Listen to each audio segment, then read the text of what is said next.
everyone. Good evening and welcome to the June 22nd, 2026 City Council meeting.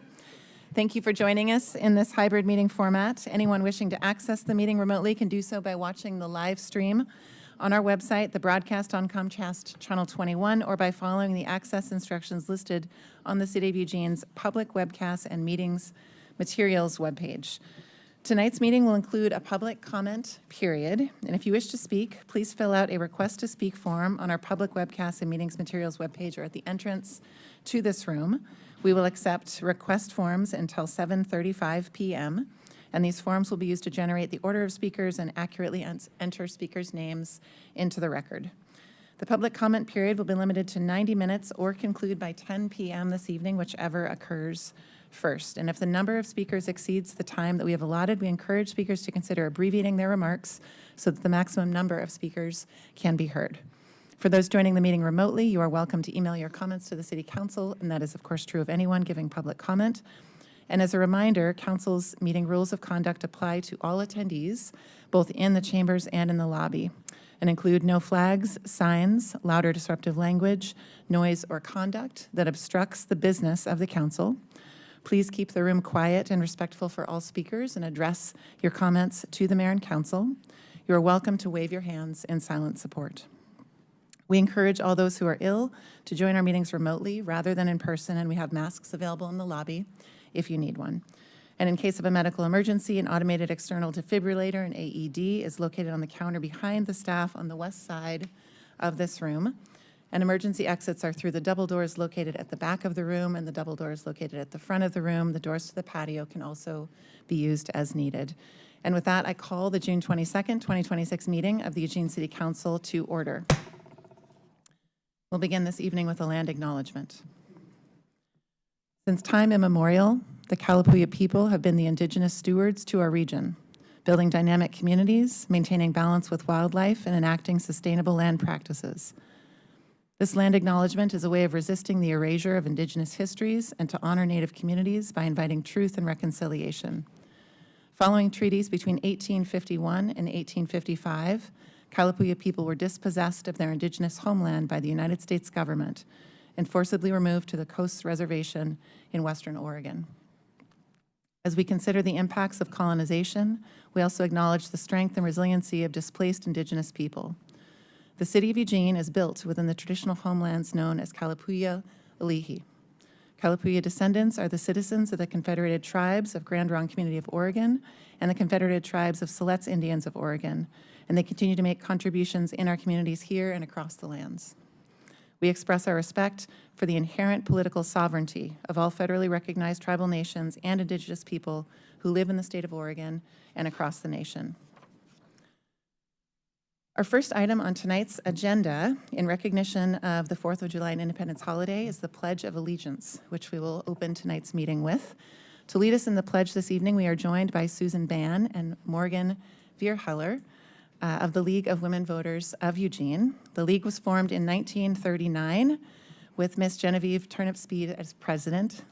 In 1969, the Eugene and Springfield chapters merged, and in 1984, they adopted the name of LWV of Lane County, League of Women Voters of Lane County.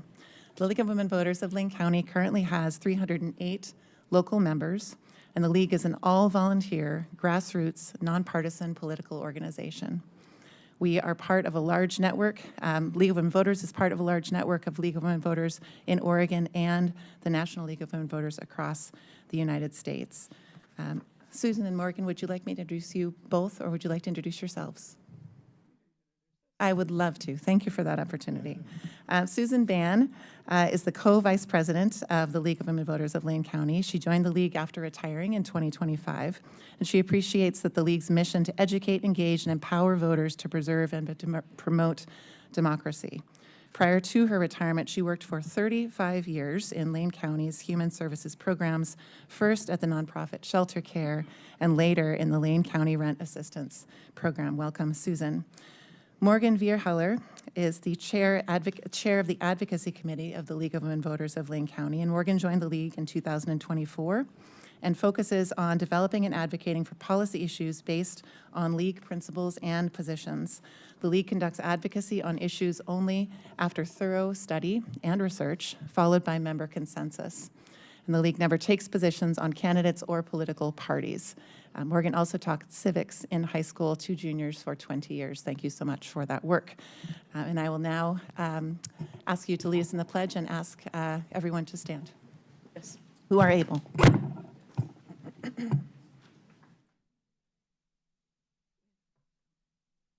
I pledge allegiance to the flag of the United States of America and to the republic for which it stands, one nation, under God, indivisible.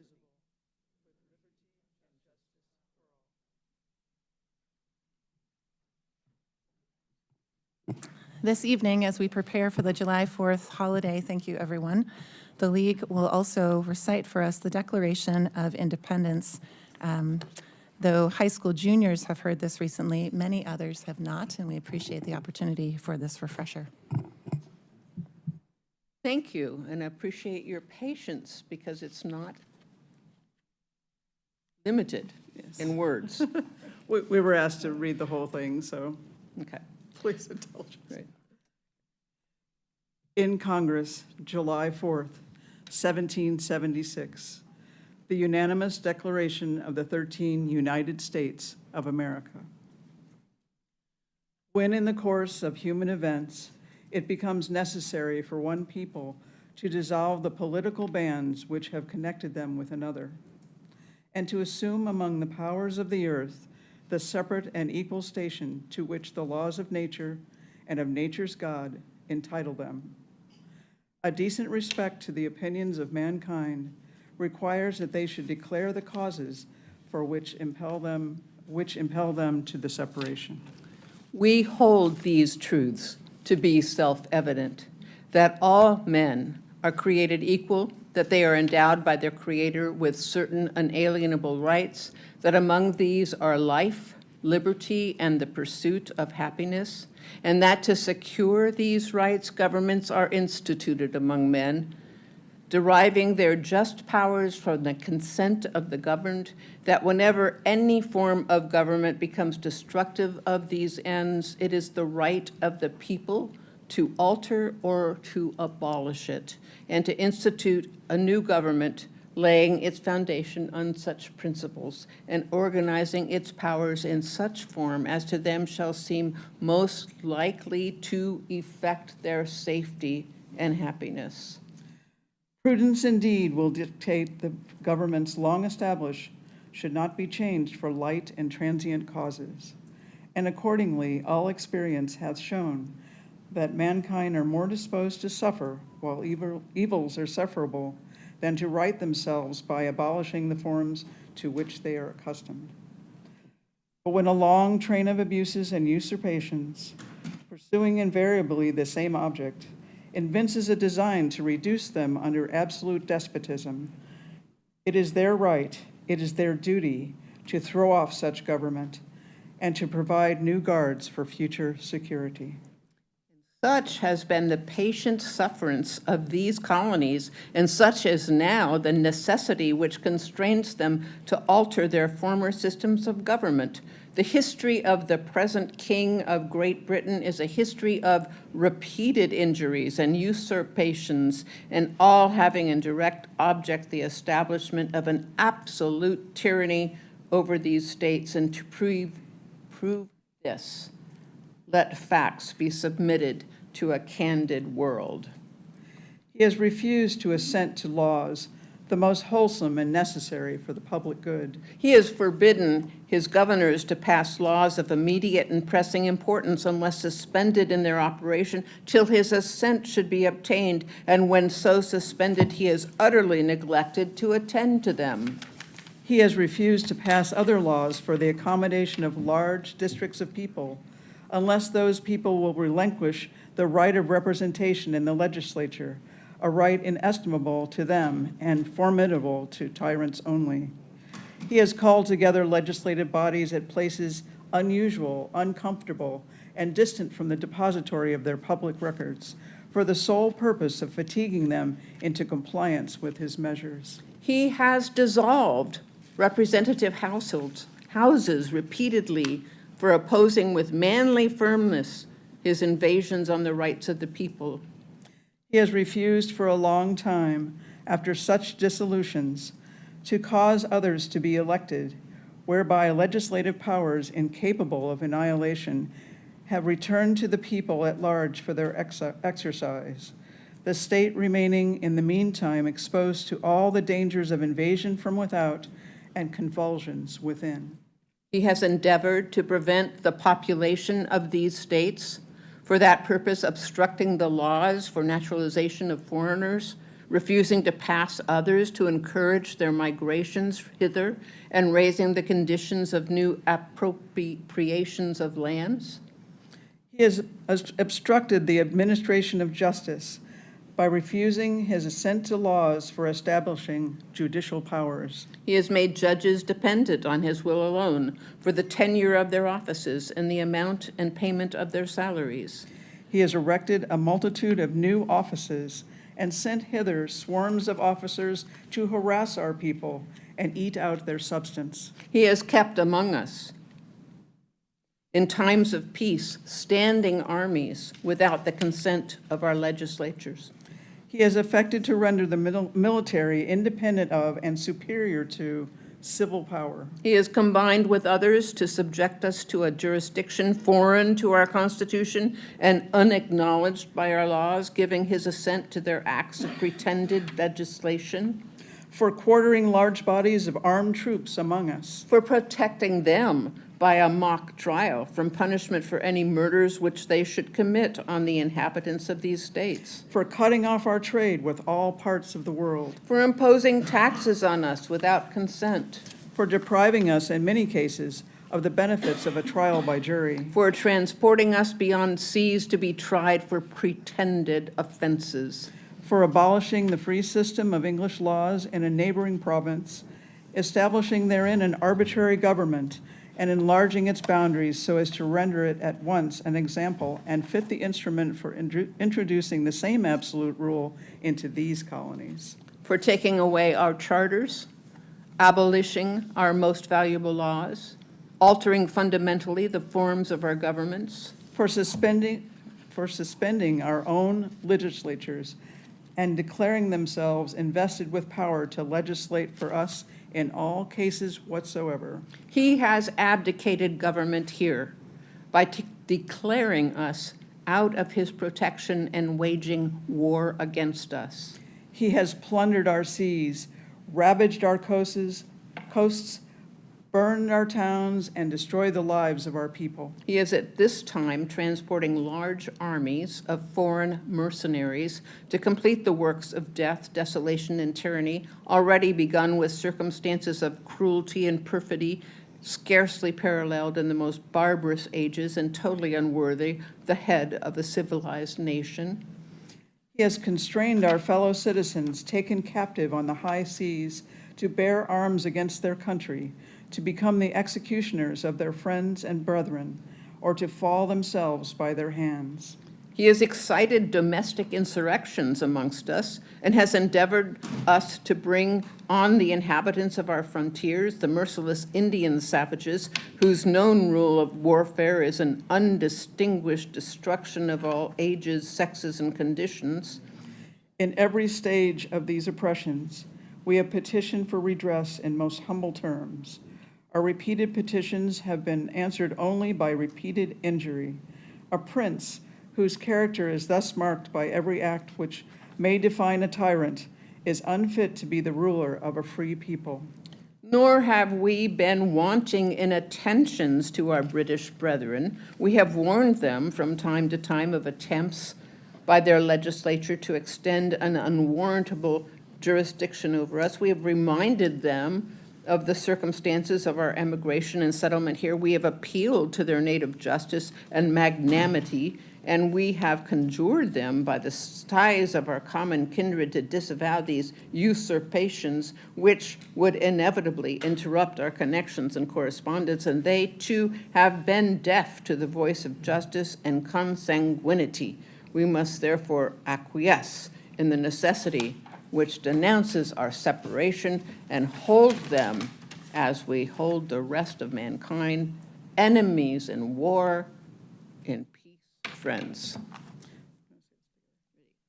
We, therefore, the representatives of the United States of America, in General Congress assembled, appealing to the Supreme Judge of the world for the rectitude of our intentions, do in the name and by the authority of the good people of these colonies solemnly publish and declare that these united colonies are, and of a right ought to be, free and independent states, that they are absolved from all allegiance to the British Crown, and that all political connection between them and the state of Great Britain is and ought to be totally dissolved, and that as free and independent states, they have full power to levy war, conclude peace, contract alliances, establish commerce, and to do all other acts and things which independent states may of right do. And for the support of this declaration, with a firm reliance on the protection of divine providence, we mutually pledge to each other our lives, our fortunes, and our sacred honor. And I give you thanks for listening to all of that. Thank you. Thank you, Susan and Morgan, and thank you to the League of Women Voters for joining us this evening. That concludes our first agenda item. And our second item on tonight's agenda is committee reports and items of interest. I'll now open the floor to council for committee reports and items. Councilors? Reports, items of interest? Councilor Keating. Thank you, Mayor. Wow. Thank you to the League of Women Voters. Refused laws that benefit the public good. Fatiguing into compliance, invasions of the rights of the people, obstructing the laws of the naturalization of foreigners, obstructing the administration of justice, cutting off our trade across the world. Sent hither swarms of swarms of officers to harass and to harass our citizens and sending armies without the consent of Congress. Thank you for the history of repeated injustices. It's sad to say that history is repeating, or history repeats. So I thank you so much for sharing such a powerful document. I attended Mayor Juneteenth on Friday and was wowed by the energy. It's great to see you there. Thank you for reading the powerful proclamation. What a great turnout. Inspiring words that were shared at the farmers market at the Juneteenth celebration. I also ran into a volunteer from Green Hill Humane Society at the Juneteenth celebration who remembered Vince, my dog, from when he was brought in way back in March. Vince was there for 150 days. And this volunteer remembers taking him out on the Pet of the Week, and the whole staff were rooting for him, and he was elated to hear of Vince's many adventures at Camp Keating. We love our little puppers, and we're thrilled to make that connection. This Saturday, Mayor, I will be attending the first ever Eugene Pride celebration at the Lane Event Center. I'm thrilled. Second, thank you. I was not at last year's. I was out of town, so it's the first for me. Sorry. I'm thrilled that our Pride is now in Pride Month. That's cool. And while I'm saddened there's not a rally or march, I understand the complications, and I have nothing but great things to say about city staff who have been so supportive of the Pride effort to ensure we have a peaceful, well-orchestrated Pride event. I'll see you this Saturday at the Lane Event Center. Thank you, Mayor. Councillor Zelenka.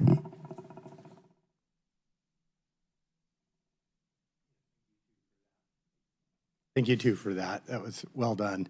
It was my idea that we have this read every year on an annual basis. And I've heard it many times, none better than what you guys just did. Until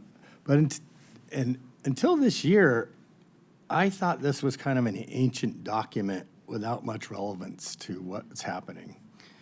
And I was struck when I was listening to it, unfortunately, how relevant those words are today that our founding fathers put forth 250 years ago.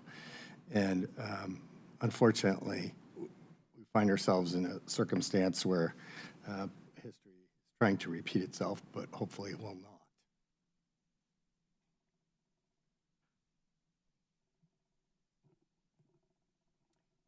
Thank you, Council. I have just a few items that I want to raise from a couple of conversations.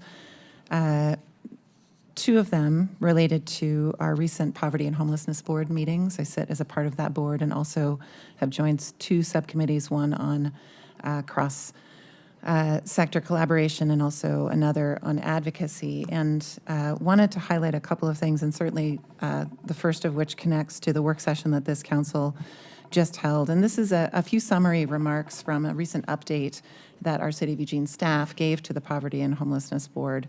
One of those updates is just a tally, sort of current tracking and metrics that our current City of Eugene affordable housing pipeline, there are currently 873, almost 900 units from 14 different developments, funded with a mix of local system development charge exemptions, city fee assistance, local affordable housing trust fund contributions, federal entitlement home funds, and City of Eugene land banking sites, almost 900 units of affordable housing. I wanted to highlight this because presently this year and looking into next year, we are accomplishing something that has been a goal for a long time, which is significantly increasing the number of affordable housing units that we are constructing in our community. There are 493 affordable housing units that are currently under construction across 6 developments, and 329 affordable housing units that are seeking financing to begin construction across 7 other proposals. This is really good news for a community that is doing everything that we can with the resources we have available, and some really excellent staff alignment with the state resources that we're able to access to deliver housing for our community that is affordable across a whole variety of different projects. And I just want to be sure to highlight and thank that staff working on affordable housing, our grants management team, our team leading the Affordable Housing Trust Fund, but also our community development and planning team, because they are doing a lot of work. And it is great when we can update our Poverty and Homelessness Board on the ways in which we are building housing that is in fact the solution to the experience of homelessness. In our more recent Poverty and Homelessness Board meeting, we unfortunately received another, I'll call it sort of salvo or wave of challenging information that relates to the changes in how our federal government is positioning itself, both through housing and urban development, through HUD, and through Health and Human Services. And the two shifts that are similar, but through different agencies, are shifts towards work requirements and time, volunteer time or work requirements to qualify for certain types of housing, and also work requirements to qualify for Medicaid. So one of those sets of requirements is through HUD, the other is through Health and Human Services, 2 different federal agencies, but both operating, it appears, with not a lot of information, or certainly with not a lot of concern for consequences when establishing 40 hours of new work requirements related to certain types of housing where that seems quite unlikely to be attainable. It does present a particular type of challenge to our community, and I just wanted to flag it because this is important work that we are doing across jurisdictions, among jurisdictions, to try to mitigate these newly created harms in our community. Very quickly, lastly, I just wanted to share that this week, right now, beginning today, we are welcoming to the City of Eugene a group of scientists who are visiting from the country of Nepal.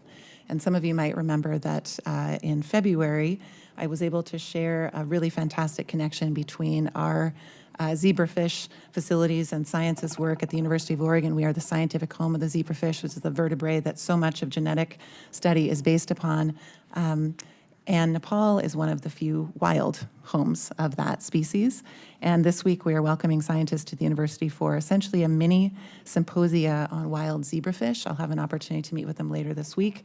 And this is a really wonderful connection to the history of innovative life sciences work that is central to innovation in our community and is a wonderful connection to the Life Sciences Task Force that I've been asked to join by Senator Wyden and Representative Haifam, looking at that sector specifically and its future within our community. So welcome to our visiting scientists and partners, both from Nepal and from Duke University, and thank you to our University of Oregon scientists for opening the doors and setting out that welcome mat so clearly. With that, this concludes our second agenda item. And we will move on to our third agenda item this evening, which is consent calendar 1, approval of the City Council minutes and approval of the City Council tentative agenda. If there are no questions from council, I'll turn to the council president to put a motion forward. I move to approve the items on consent calendar 1. Second. Thank you. Any discussion from council? Seeing none, I'll now take a vote for this motion. Councilors, please lock in your votes or raise your hands. And I see a vote of 8-0, and the motion passes. Thank you. That concludes our third agenda item. The fourth agenda item on tonight's agenda is a public hearing and action on a resolution adopting the city's 2025 to 2027 biennium second supplemental budget, making appropriations for the city of Eugene for the biennium beginning July 1st, 2025 and ending June 30th, 2027. City Manager Haruyama, would you please introduce the topic? Thank you, Mayor. This public hearing provides an opportunity for the City Council to receive public input on the city's second supplemental budget for the 2025-2027 biennium. The supplemental budget recognizes new revenue and grant-supported appropriations and authorizes other unanticipated changes in legal appropriations. Changes in the general fund includes funding for strategic council-directed investments, including the Court of Record implementation, repurposing existing resources to advance new economic development initiatives, and a pilot for wheelchair-accessible taxi options, and creating savings from budget reductions and other revenue-backed and grant-supported appropriations. Non-general fund appropriations primarily consist of one-time items that are supported by existing resources or new revenues, grant-supported appropriations, and administrative adjustments. This request this evening is to authorize all necessary legal appropriations, and staff are available to answer questions. Thank you. I now open the public hearing. And staff, can you please share a list of speakers on the screen and announce the first speakers? Thank you, Mayor. One note, we have the same speaker for the 4 public hearings, so I will read the instructions once because I think they will get it. When you are called to speak, please state your name and your ward or neighborhood if known before beginning your comments. When it is your turn, you may come to the podium. Please leave any bags you may have with you at your seat. If you have documents to give council, please place them in the basket near the podium. You will have 2.5 minutes to speak. The timer will flash red when you have 15 seconds remaining to speak. Your microphone will be muted at the 2.5-minute mark. Please note that use of profanity is not permitted. Our speaker for this first public hearing is Stefan Streck.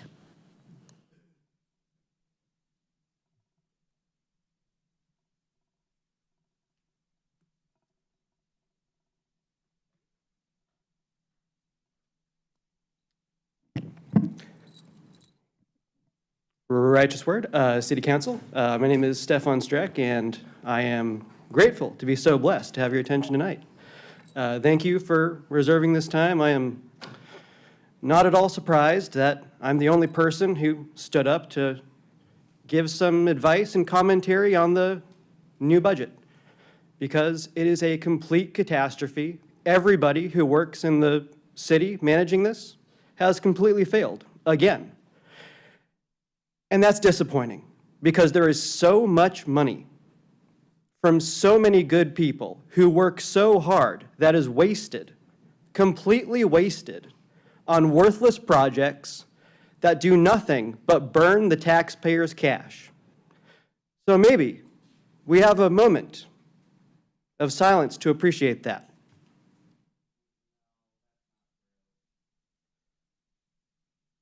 Thank you. And I do encourage other people who want to mention their thoughts. You're all allowed to sign up and speak at your allotted time. I don't have some authority granted from God to be the only person who raises these issues, even though it might look that way.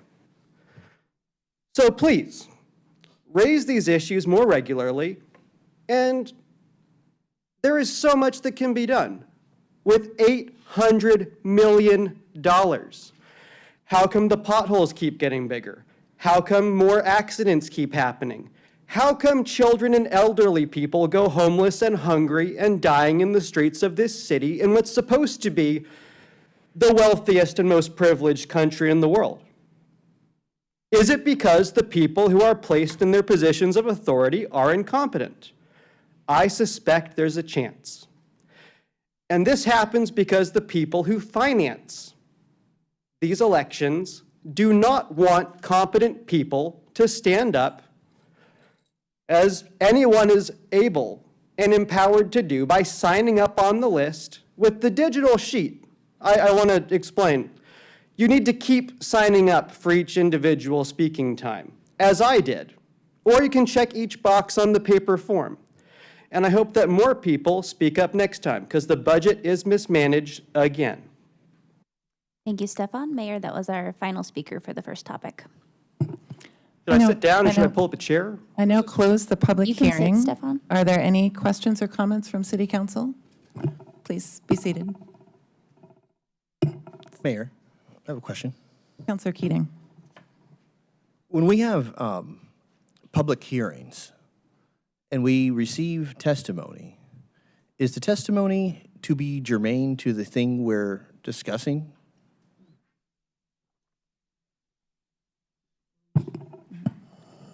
Yes, yes. Right. So Generally speaking. someone can't get up and recite Cat in the Hat, right? They have to like, Unless they're able to draw a connection to our supplemental budget, correct. okay, thank you. I would submit that the previous testimony didn't make that connection, and I would ask that anyone who's going to provide testimony at a public hearing about a subject, provide testimony on this very subject that we've allotted time. It's not an open mic night, is what I'm trying to get at. Is that an accurate assessment or a reasonable request? The public hearings are to speak on the item of which the hearing is the subject. So yes, but the, yes, correct. If there are no other questions from council, I'll now turn to the council president to put a motion forward. I move to adopt a resolution adopting a supplemental budget, making appropriations for the City of Eugene for the biennium beginning July 1, 2025 and ending June 30th, 2027. Second. Any further discussion from council? Seeing none, I'll now take a vote for this motion. Councilors, please lock in your votes on the tablets in front of you. And Councilor Clark, I can see your vote on my screen, though it's not visible in the room. The motion passes with a vote of 8-0. Thank you, and that concludes our fourth agenda item. The fifth item on tonight's agenda is a public hearing and action on a resolution determining, levying, and categorizing the annual ad valorem property tax levy of the City of Eugene for the fiscal year beginning July 1, 2026 and ending June 30th, 2027. City Manager, would you please introduce the topic? Thank you, Mayor. This public hearing provides an opportunity for the council to receive public input on a resolution determining the amount of property tax revenue to be collected for the city for fiscal year 2027. Approval is requested tonight to comply with state requirements. Staff's available to answer questions. Thank you. I now open the public hearing, and staff, I believe you've indicated that we have just one speaker and previously shared the instructions. Would you please ask them to come forward? Stefan Streck, please come on up.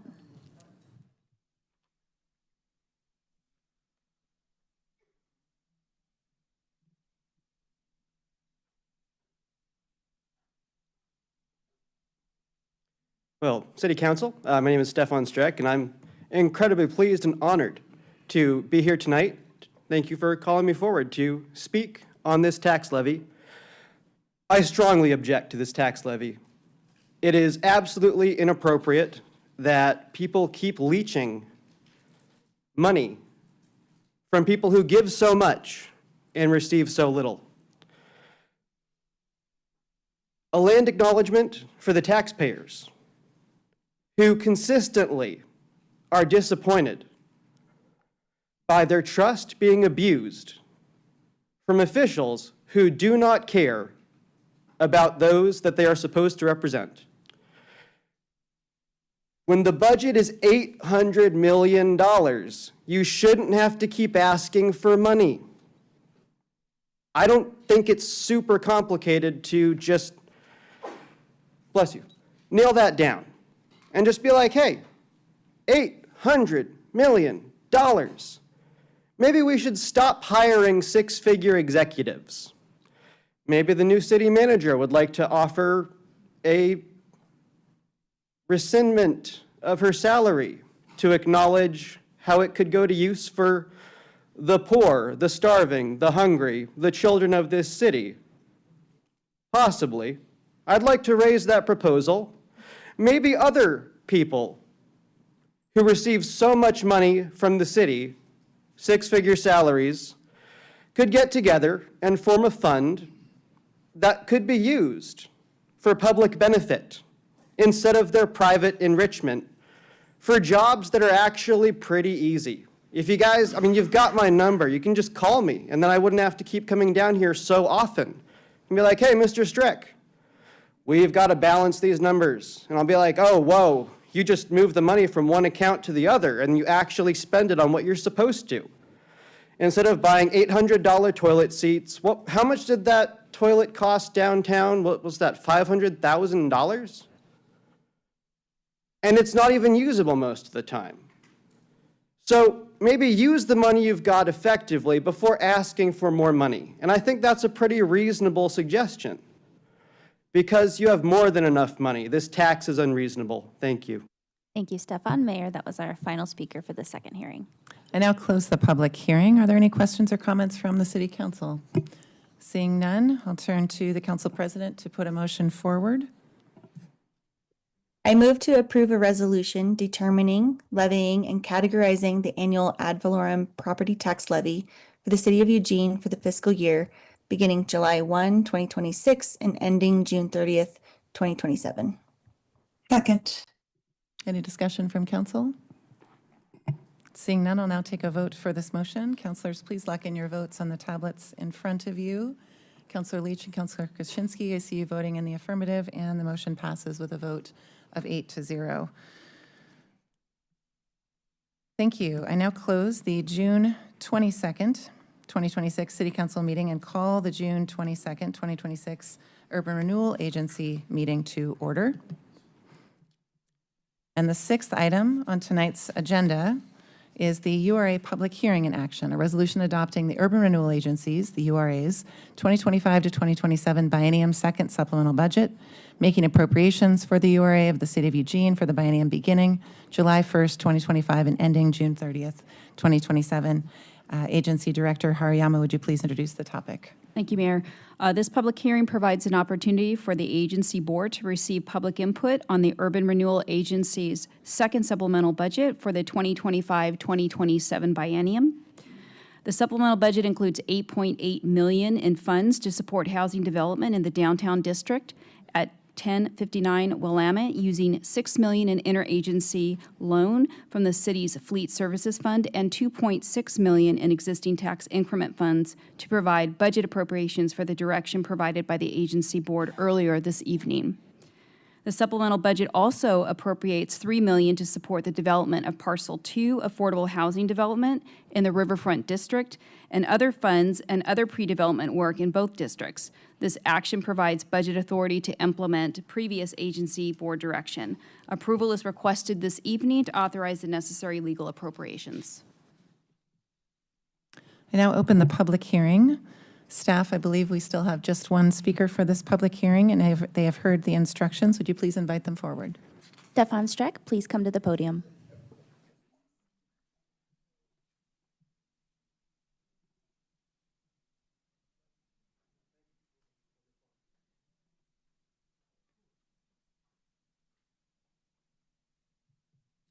Once again, thank you, City Council. My name is Stefan Streck, and I am very pleased to speak on the urban renewal issue that's coming up today. Now, you might be shocked and surprised to know that not too far away, there's a pretty big building on some prime real estate, which the Urban Renewal Project sold for $1 to private developers. Again, that's a bad deal. Urban renewal is a scam that takes public property and funnels it to private developers for their own enrichment at taxpayer expense. This happens in metropolitans across the United States, and it's nothing more than a scam to steal from taxpayers. So it's great that we have this moment for some reflection. Now, if $1 is a bad deal to sell prime riverfront property, is paying someone $6 million to take downtown real estate a better deal?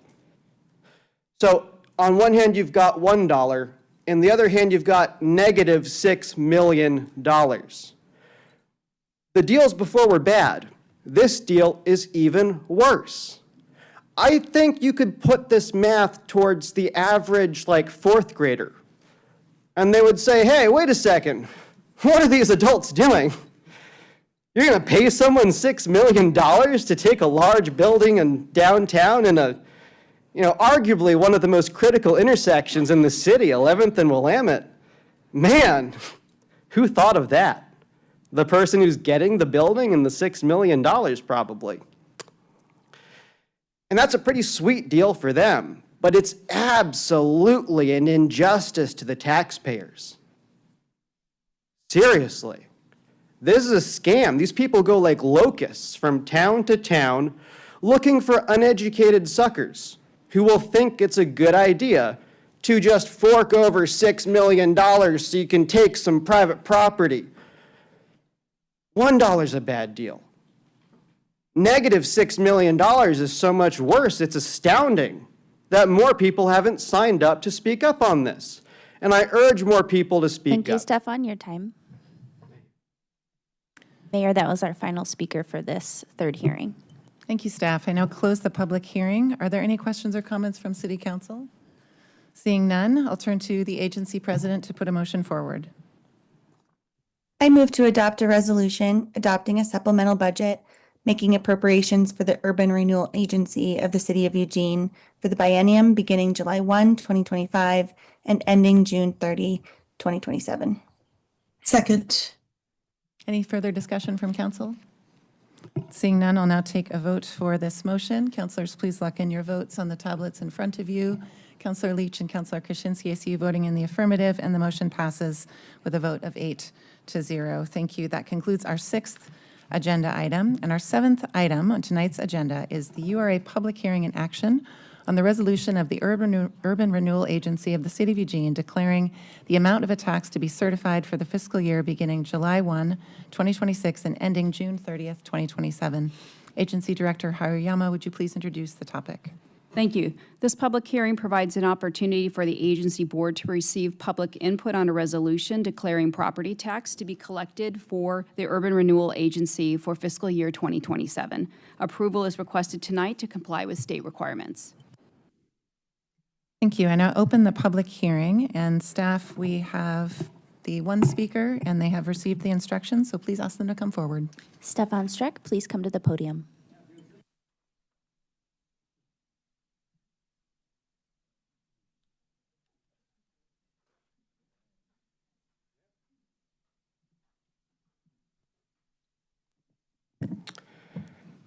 Once again, thank you, City Council. My name is Stefan Streck, and I am thrilled to be here to speak on the urban renewal issue.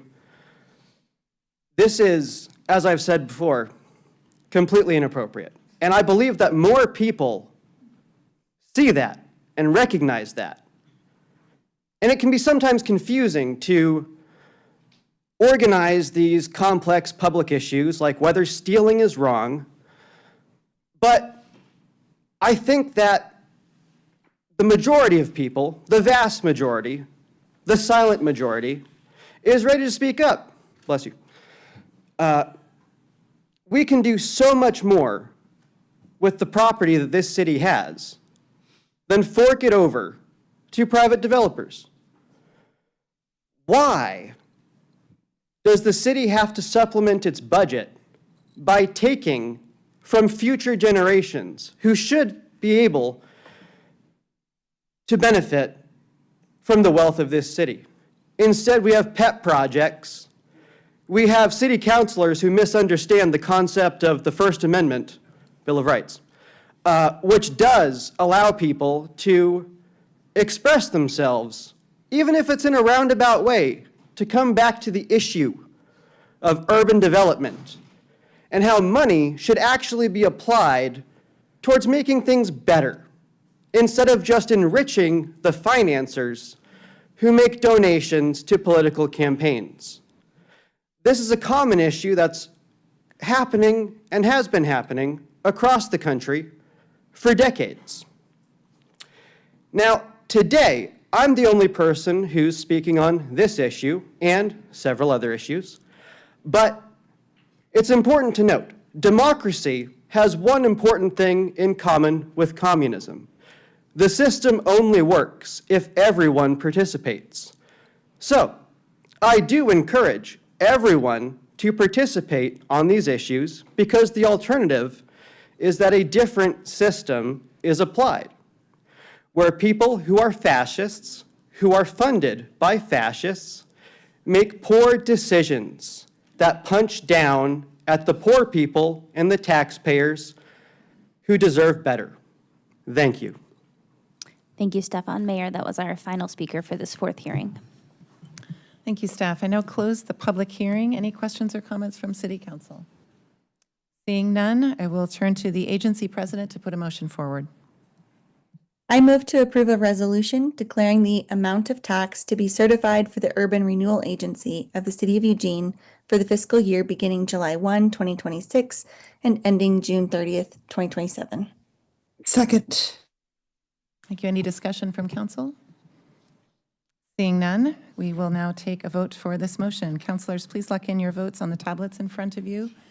Councilor Krasinski and Councilor Leach, I see you voting in the affirmative, and the motion passes with a vote of 8-0. Thank you all. I now close the June 22nd, 2026 Urban Renewal Agency meeting and reconvene the June 22nd, 2026 meeting of the Eugene City Council. Now we will turn to City Manager Hariyama to introduce our next agenda item this evening, which is an action on granting an exemption from the application of Section 6.200 of the Eugene Code 1971 and providing for a sunset date. Thank you, Mayor.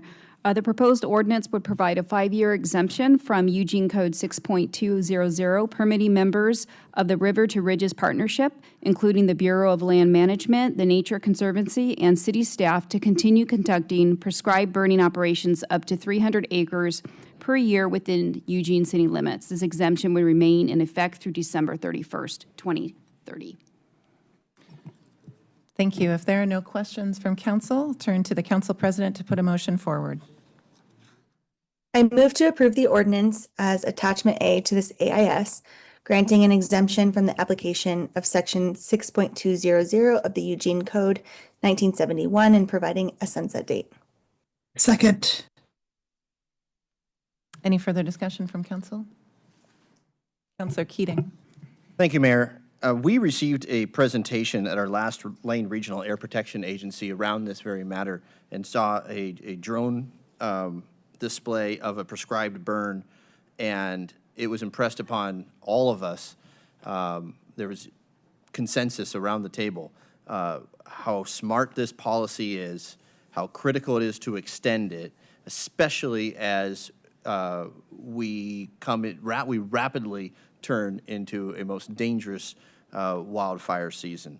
The former fire chief at the other end of the dais could speak far better than I can about this matter, but I just want to double down and underscore my enthusiasm for extending this this prescribed burn request. Thank you, council. I'll now take a vote for this motion. Councilors, please lock in your votes on the tablets in front of you. Councilor Krasinski and Councilor Leach, I see you voting in the affirmative, and the motion passes with a vote of 8-0. Thank you, and that concludes our 8th agenda item this evening. The last item on tonight's agenda is the public comment period. Public comment period is an opportunity for individuals to speak to the city council on any city-related issues except for those items which have already been heard by hearings official. Staff, can you please share a list and the number of speakers that signed up to speak by 7:35 p.m. and announce the first speakers? Thank you, Mayor. We have 23 speakers signed up for public comment. I will announce 2 speakers' names at a time. When you are called to speak, please state your name and your ward or neighborhood, if known, before beginning your comments.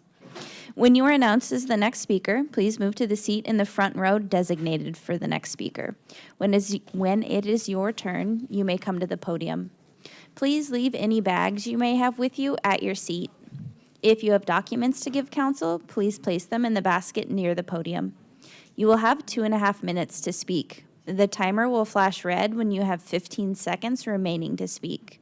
Your microphone will be muted at the 2.5-minute mark. Please note that the use of profanity is not permitted. Our first speakers this evening are Nayeli Cisneros, followed by Stefan Streck.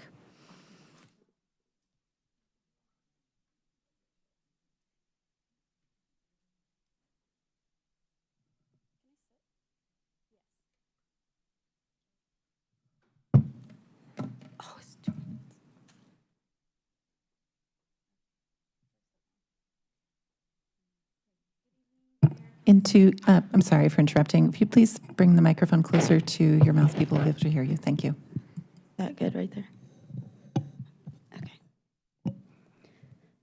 Good evening, Mayor, Council, and neighbors. My name is Nayeli Diana Cisneros, and I'm here today to bring awareness to the growing pattern of harassment and intimidation happening towards our immigrant community. It has been happening in different forms, distinct ways, in different places to different people. For me personally, it has been in person while canvassing for signatures for a nonprofit I was a founder of. I was asked if I was legal or if I was permitted to create my own nonprofit. They yelled at me and told me that they would never support me because I was just here taking jobs. It has been online in my comments under pictures of me and my family, people telling me directly that me and my family should pack up and go back to our country, and some other profanity that I'm gonna skip. For a community member who owns his own construction company, it was in the form of a very small note on his windshield that carried an enormous weight. On one side, the number to the ICE tip line, and on the other side, one word in all capitals, run. These are not isolated incidents. These are part of a growing pattern of intimidation, and many are too afraid to report it to the EPD or do not believe that it will lead to any meaningful protection for us. I want to be clear of some things that are often suggested in this as a response. People are already doing everything in their power to avoid these situations. We're already doing everything legal, non-confrontational available to us. We report it to people, coordinators, officials, block people on social media. We avoid going to certain places in town known to be less than friendly to those of us with more melanated skin or accents. We stay silent to prevent escalation, but the pattern continues and it escalates, which leads me to the questions that bring me here today. What consequences actually exist for people engaging in this type of harassment and intimidation in our community? What resources exist for families who are threatened but do not know where to turn or do not know how to trust that the reporting will lead to change? What is the city doing right now to address harassment of our immigrant families by private individuals? What is the city doing to ensure repeated harassment that leads to meaningful accountability rather than being absorbed quietly by us that are already fearful in our communities? If possible, I would also respectfully request a written response outlining current policies, available resources. Thank you, Nayeli. Our next speakers are Stefan Streck, followed by Dylan Cianci.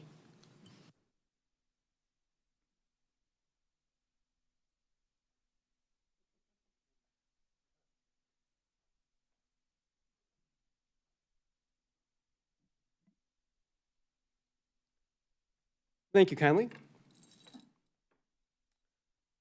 I appreciate the time that everyone has to join these meetings. My name is Stefan Streck, and I am thrilled to be part of the public commentary. Now, It's been an interesting 10 years, looking back on the progress that this city has made, because there has been so much opportunity to make real impact, real change, and real progress. And yet, things don't seem to be getting better. I was just enjoying a meal the other day, and a homeless guy shuffled up to the diner I was at and sat down at the counter and just was staring at the wall with his back to me. And, you know, it's someone I recognized. Now, I know a lot of people in this town. I used to live down on 12th and Ferry Street, and I constantly see the worst, most destitute situations that people were in. People that were drinking all day from sunup to sundown, people that were passed out in the street with needles in their arms, people fighting, people that were literally just withering away in the sun like raisins. And it's absolutely miserable to see that one of those same people who I recognize, I used to see this guy every single day with his friends drinking outside my place, and I just literally have to go out there and browbeat them because I was a minimum wage worker. I was a student. I needed to sleep. I needed to get my rent paid so that way I wouldn't become one of them on the street with nothing but alcohol and the glare of the sun.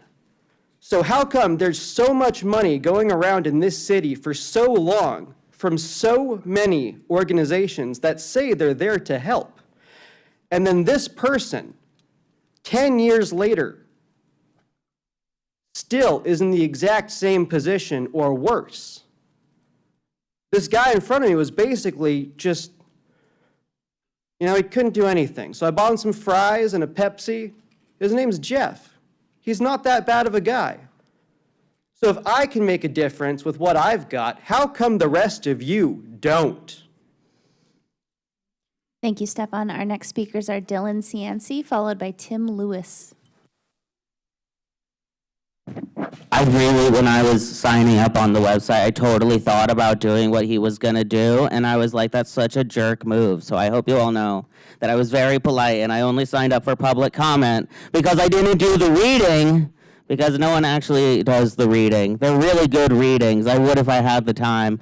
One of the things that I did find while doing the reading is that when you say affordable apartment, I think it would really help us if you would be honest about what you mean by affordable. Affordable to me means $400, and these things are going to be more like $1,000. And I understand that that is how the market works. But I think it would help to be honest about it. There is, you know, I've talked about public housing before, doing things like they do in Vienna. These are places that are, like Eugene, have a huge amount of, like, tourist population. So you're trying to have people who can, like, work at all the Starbucks and the cute little cafes and the thriving downtown you want to have. You can only do that if somebody's able to not have a car and, like, live above those places. And it's like, so we need more public investment in it. What if we just skipped the middleman and made it public housing? I really don't feel like investors making 12% or whatever off of a building. Maybe I'm just a communist with dyscalculia, but I don't care if it's not going to make money fast enough, you know? Is it not enough that we have the people who know how to do the work and we have the need? It just, you know, it frustrates me because Stefan makes a lot of points and he's mad about a lot of the same things that I'm mad about, but I just, you know, there is another way, but it's big, scary socialism, so it's going to take us a while to make that happen. While I have your attention, I also live in that neighborhood. I would like to see the traffic on Hilliard not be a highway through Hilliard. If you want to have density and, you know, college kids doing what they're going to do, like, unless you want to have a riot called every time there's a football game, I think moving that traffic somewhere else will do good things for the people of Eugene. And that is everything I had on my notes. Thank you for your time. Good night, guys. Thank you. Thank you, Dylan. Our next speakers are Tim Lewis, followed by Linda Kelly.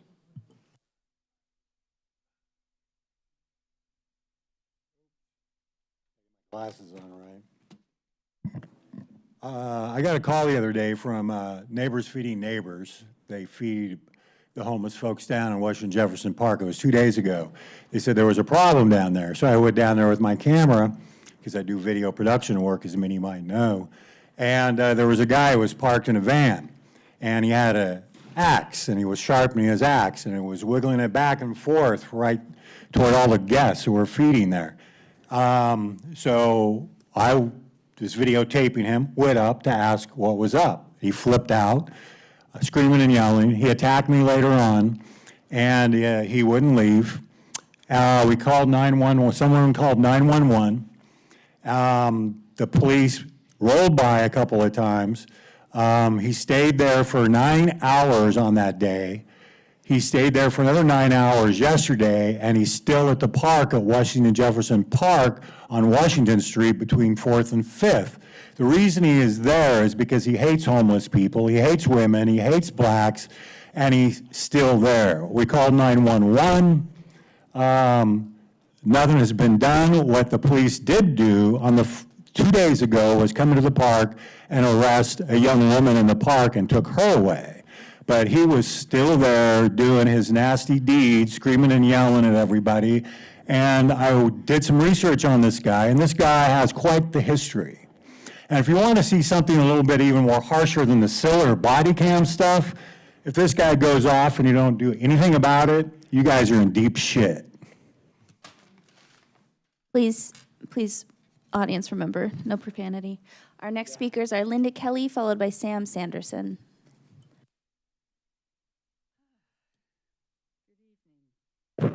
Mayor and City Councilors, my name is Linda Kelly. I live in Ward 1, and I volunteer with 350 Eugene.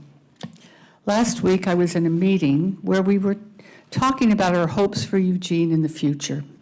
Many good ideas came forth. More bike paths, more frequent buses, community solar microgrids, U of O heated with a river-based heat pump, revitalizing downtown with affordable housing. Without parking, people without a car would be eligible for that site. This could also be done along any of the bus routes. The nice new project on 13th near Chambers would have been a perfect location that is within walking distance of a grade school and shopping. We now have the land banking monies to help create this, and there is an incredible amount of money saved if you don't put parking in with these affordable housing buildings, or any building for that matter. Another idea, a program for limited income homeowners. Permitting fees could be waived for all electric small ADUs with very low interest loans through our community credit union. These would be rented out at Lane County affordable housing rates for the length of the loan. Another idea, create a gas leaf blower buyback system run by the master recyclers. Gas leaf blowers are extremely polluting and are also very unhealthy for people using them. A number of these ideas would increase housing density without changing the flavor of our R1 neighborhoods. Housing density would benefit our transit system. Restricting parking and increasing parking fees in conjunction could also help with this. Some of these ideas would cost the city money. If we were to relocalize our yearly CRO offset monies that were an average of, I think, $52,000 a year for city projects, so they'd be vetted because they'd be city projects, we could make significant progress on some of these ideas without putting more strain on city budgets. Please keep the money here in Eugene for these projects and not send it out of state. Thank you, Linda. Our next speakers are Sam Sanderson, followed by Pete Goldlust.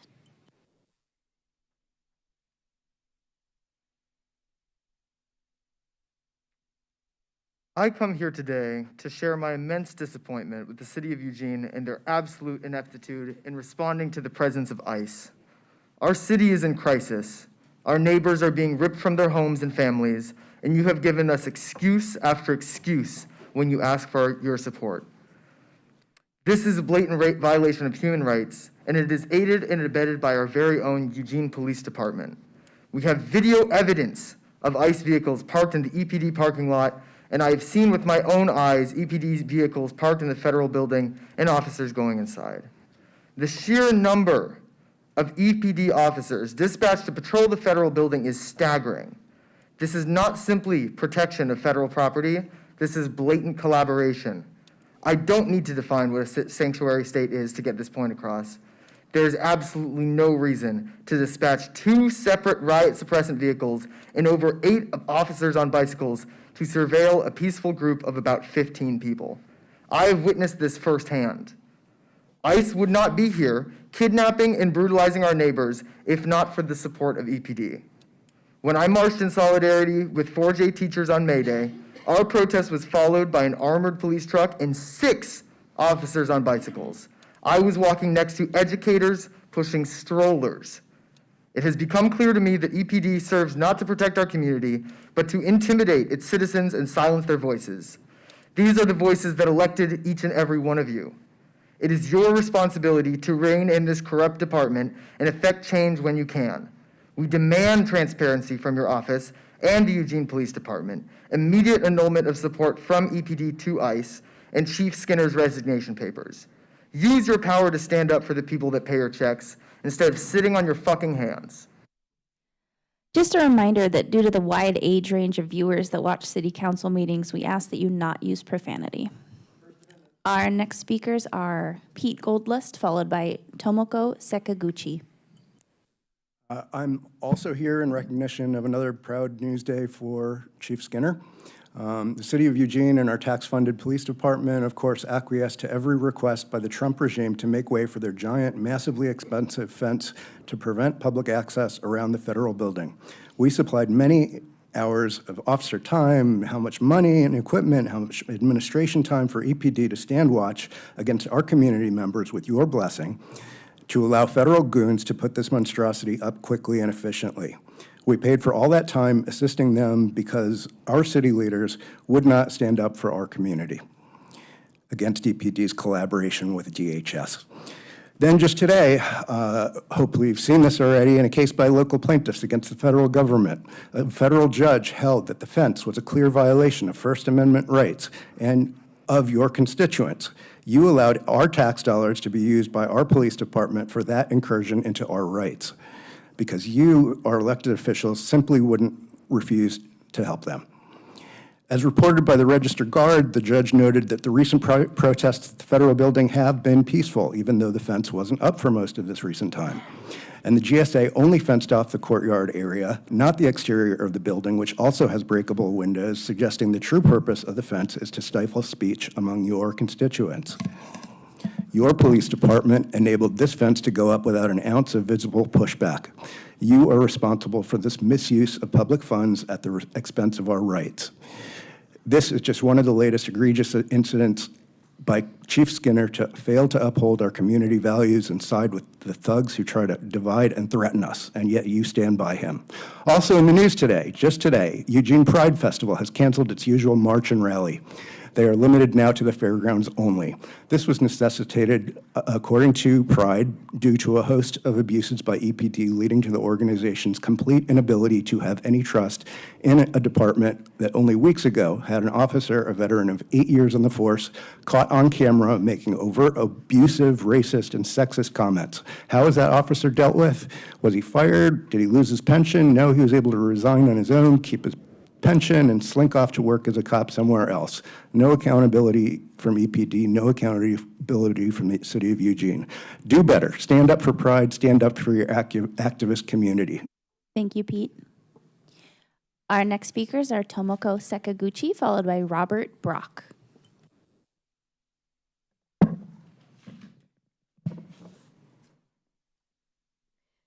Good evening. My name is Tomoko Sekiguchi, and I live in Ward 2. I'm here tonight to speak in support of the Eugene Clean Energy Fund. First, I would like to thank Councilor Matt Keating for his climate leadership and for championing this effort. I have been involved in climate activism in Eugene for many years. The challenge was never a lack of good intention, but increasingly it has become clear that one of the biggest challenges is funding. The Eugene Clean Energy Fund could finally provide the dedicated funding needed by bringing at least $15 million annually to our community for climate and resilience projects. That's why when I first learned about the Eugene Clean Energy Fund, my reaction was, this is what we have been waiting for. This fund could help make real progress toward future livability in Eugene. It would invest in energy efficiency, renewable energy, climate resilience, workforce development, transportation solutions, and benefit our community. I would like to do all of these, it would do all of these things while prioritizing equity and justice. I have been surprised by the lack of public support from this council. This funding seems like the only way to meet our climate goals, creating good local jobs and increasing resilience and livability in Eugene at the same time. This initiative is well thought out, and we are not starting from scratch. Portland's Clean Energy Fund has generated roughly $200 million per year for climate and community investment, providing a roadmap that Eugene can learn from and improve on. So my question is, what are you waiting for? If not now, when? And if not this, what? The citizens of Eugene have begun hard work. We are gathering signatures, building support, imagining a better future. We are well on our way to qualifying for the ballot, and we have heard overwhelming support for the initiative in our community. I hope the council will continue to support the effort that moved us toward climate goals that we have already committed ourselves. Thank you, Tomoko. Our next speakers are Robert Brock, followed by Eli Mazet. Evening. My name is Robert Brock. I'm a resident of the River Road neighborhood and a member of the Party for Socialism and Liberation. The Eugene Police Department has received $146 million from Eugene's general fund, almost 40% of the general fund, on top of another $30 million from the community safety payroll tax. What is EPD doing with this funding? Harboring racist officers, refusing to protect Eugene pride from bigots, harassing our unhoused community. These all represent profound failures to ensure public safety. What sort of problems are Eugenians facing? Surveys show that homelessness is one of the biggest concerns for our community. That problem is driven and exacerbated by rising costs of living, a lack of affordable housing, a critically overloaded healthcare system, and a lack of access to addiction and mental health care services. No amount of arrests, trespassing charges, and homeless sweeps will ever address the root causes of homelessness. We need funding for affordable housing, for accessible health care, for services that can connect people with the resources they need. EPD is not suited for that, and in fact, they've demonstrated their unsuitability through a pattern of brutality against the unhoused community and those experiencing mental distress. We need funding for a real alternative response program. For decades, we had Cahoots, which received nationwide attention for its innovative approach to crisis response. Cahoots workers in Eugene were trained to provide medical aid, de-escalation, assistance with transportation, and could spend the extra time to follow up and connect people with the services they needed. This led to better outcomes for clients and built rapport with the community. They responded to 18% of emergency calls, provided a level of support that EPD couldn't, and for a fraction of the cost. Alternative crisis response, accessible medical care, including addiction and mental health support, and affordable housing is what will make our community safer. These are the programs that need to be a priority in the budget, not a racist and bigoted police force. Recent events only highlight long-running failures of the Eugene Police Department to protect our community, to protect unhoused people, to protect immigrants, and to protect people of color. This is why EPD funding needs to be redirected towards the public good, towards real community need, and this is why Police Chief Skinner needs to resign. Thank you, Robert. Our next speakers are Eli Mazet, followed by Martin.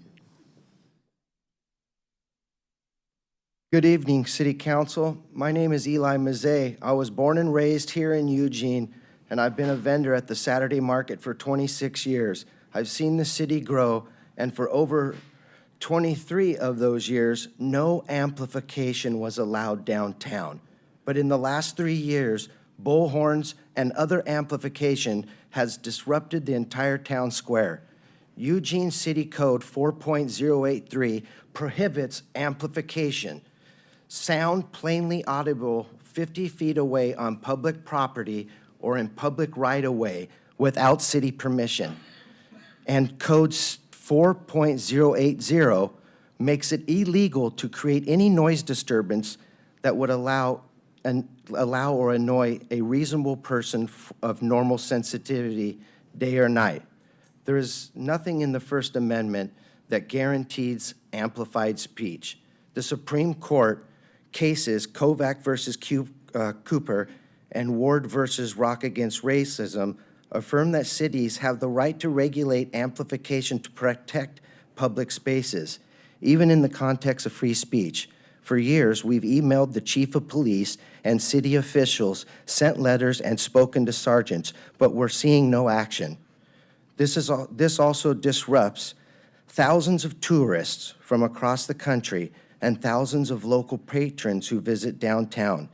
Local people who do commerce down there, who rent spaces and permits, are sick and tired of it, and it's crucial to remember that any regulations must be content neutral and reasonable, just as the courts have upheld, so we can balance free speech and commerce. Just imagine if I would have brought a bullhorn here tonight, right next to you, less than 50 feet away. This is ruining our ability to conduct business. For the farmers market, please enforce the law. Let's bring the city of Eugene, the downtown of all of Eugene, back so we can thrive. The people that are coming here are from out of the city of Eugene. They're here to harass all of us. They were arrested last week in Salem. They're targeting the lesbian and gay community. They're targeting, in fact, I'm documenting it. This is a civil rights case against them eventually, one day. And I would appreciate if you guys would stand up. Thank you, Eli. Our next speakers are Martin, followed by Eliza Brock. So for months now, people have came up, talked about how just too many people are dying on the roads. We had the tragic case of somebody getting hit just recently.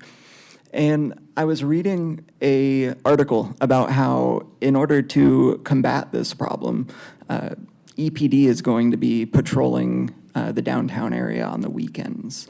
And it's just so appalling to me that the solution to all of this, senseless death at the hands of other motorists is being used as a ploy to extract more money from the people.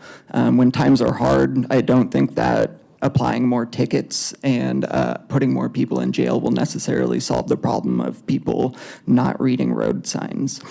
I do think that I've seen... We gotta get this thing straightened out, Quentin. What? Sorry about that. Since I've lived in Eugene for 15 years now, I have witnessed 2 people die by being hit by cars. One of those was a city bus driver. And last I checked, that person, the bus driver, I don't think that he was hammered on a Saturday night driving down the road. The problem isn't the people driving around, it's the signage. It's just, don't skirt responsibility and put it on the people and take our money. It's wild that the police are even an option, considering that they are recently proven to be bigoted, racist people. They want to spy on us. They just take more and more money. Cahoots is gone, and then somehow they're an effective tool for this. It's wild. While I got you too, I'm just going to say it's very funny to me that for months we were talking to you about how the fence is illegal and it's not okay to be there, and it's just an obvious infringement on our rights. I'm being told multiple times that there's nothing that you could do, and then one court hearing, and now it has to be gone in 48 hours. And it just goes to show how ineffective and how spineless city council is when it comes to standing up to people of, being targeted in our communities.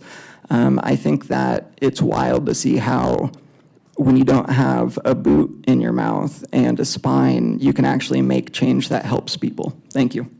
Thank you, Martin. Our next speakers are Eliza Brock, followed by Cameron Stringfield. Good evening. My name's Eliza Brock. I'm a lifelong resident of the River Road area.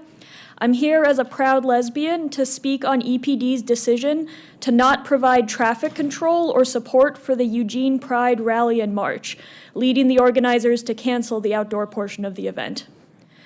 To quote Eugene Pride's statement on the subject, they stated that any of our volunteers that were in the street could be viewed by EPD as engaging in disorderly conduct.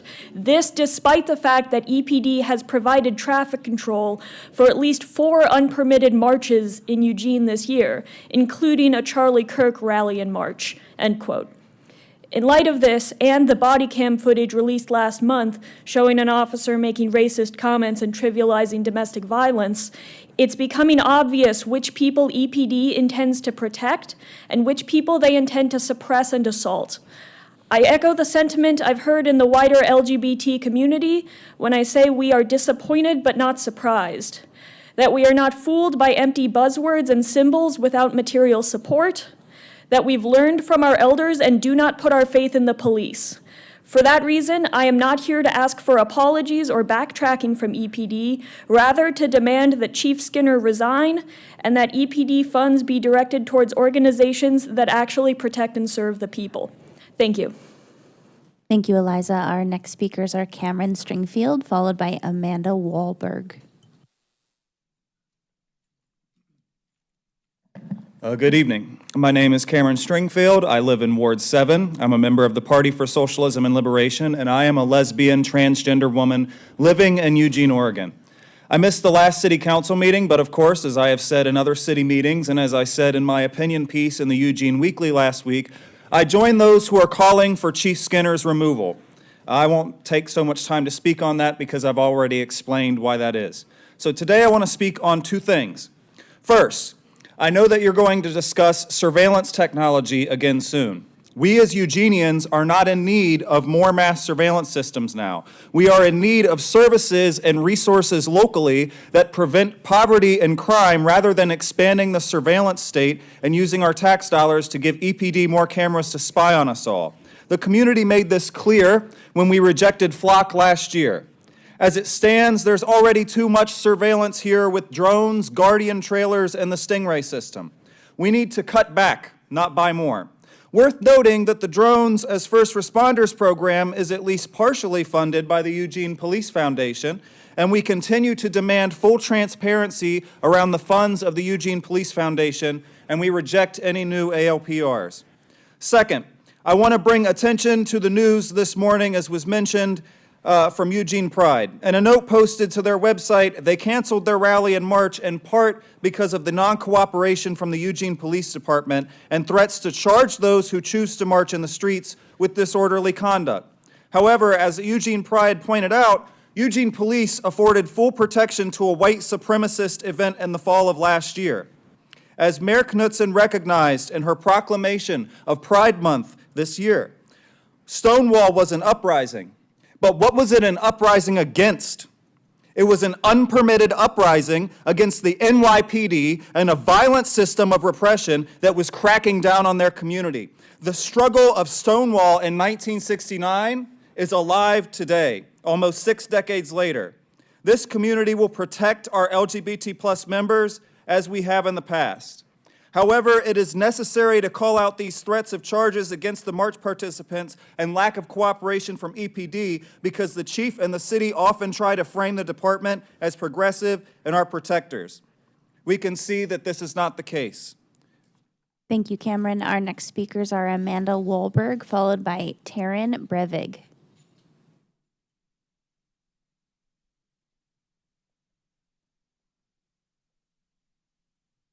Hi. So I emailed this to you guys last week. It's pretty disturbing footage.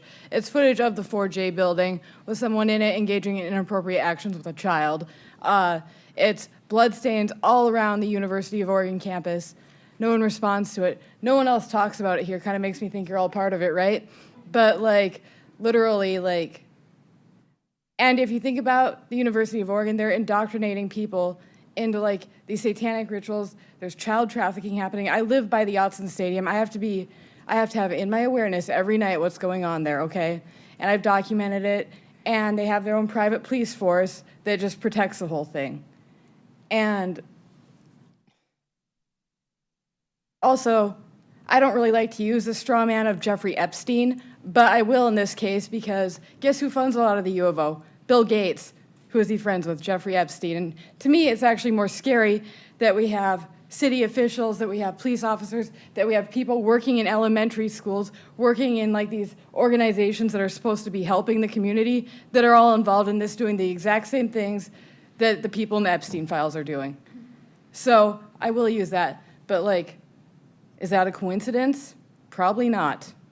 And like, I don't know if you guys are like afraid of some of these people or what's going on, but like, I don't believe that most people just wake up one day and want to be like that and want to participate in that. I don't believe that people are inherently evil. I don't believe that about people, but until someone else decides to start telling the truth and we decide to like actually protect the kids in this community, like this place is hell.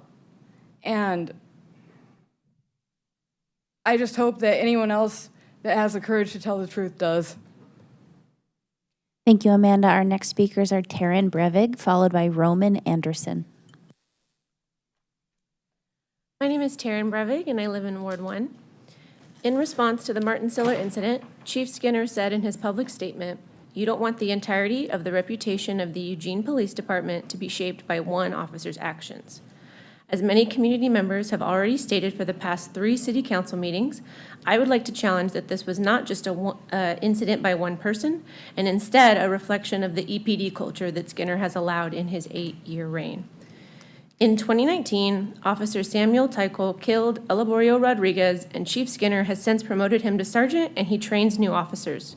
In 2020, Officer Christopher Drum stalked and raped a domestic violence victim twice after she called the police for help. After demanding answers from EPD, they arrested the rape victim for felony riot charges. Officers Wes Darling, Judson Watson, and Joshua West all committed sexual or domestic assault on women. Former EPD officer Kristen Cardwell was harassed by her sergeant for 4 months straight despite begging to be moved repeatedly. She said in her 4 years as a patrol officer, she was surrounded by a culture of harassment and sexism, and several other female officers left the department shortly after she did. While not responding to community members attempting to report ICE kidnappings, recent viral footage shows EPD interfering with rapid responders on behalf of ICE. And those are just the incidents that we know about. This one officer's actions narrative ignores that this officer is just the latest example of this culture. Removing one person alone won't reform the culture that Chief Skinner would leave behind. So we also demand that the city give civilian oversight bodies the power to act on their findings. Today, the police auditor and the Civilian Review Board can make recommendations to Chief Skinner, but he holds the power to ignore them. These review boards need to be given teeth so that it's not up to the police chief whether accountability happens or not. Currently, the window for logging complaints with the Civilian Review Board is 60 days from the time of the incident. This window should be extended. The 2021 Ad Hoc Committee on Police Policy already recommended that this window should be extended to 1 year for non-fatal incidents and 2 years for fatal incidents, as well as requesting the Civilian Review Board reach out to the victims' families to help them navigate the whole process. I say recommended because that committee also has no power. It's time for Chief Skinner to resign, and it's time for real community control to make a stand that this behavior and culture will not be tolerated in Eugene. Thank you, Taryn. Our next speakers are Roman Anderson, followed by Peter Dragovich. Council, staff, I want to thank you for the opportunity to come down here today. I came down here with a different intent, but when I heard Susan Ban recite the Declaration of Independence, it filled me with a sense of pride, a sense of the yearning that our forefathers had to have the ability to address their government. And sitting here for the last hour or so, I've heard that. I've heard this marketplace of ideas, and I want to thank you for that. Susan, I don't think she's here anymore, used to work with my wife down at Shelter Care. She was the executive director. It reminded me that there are good people in this community on the front lines just trying to make the world a little bit better of a place. I heard testimony from this citizen right here, and it touched me. I'm sorry that our community did not do a better job for you.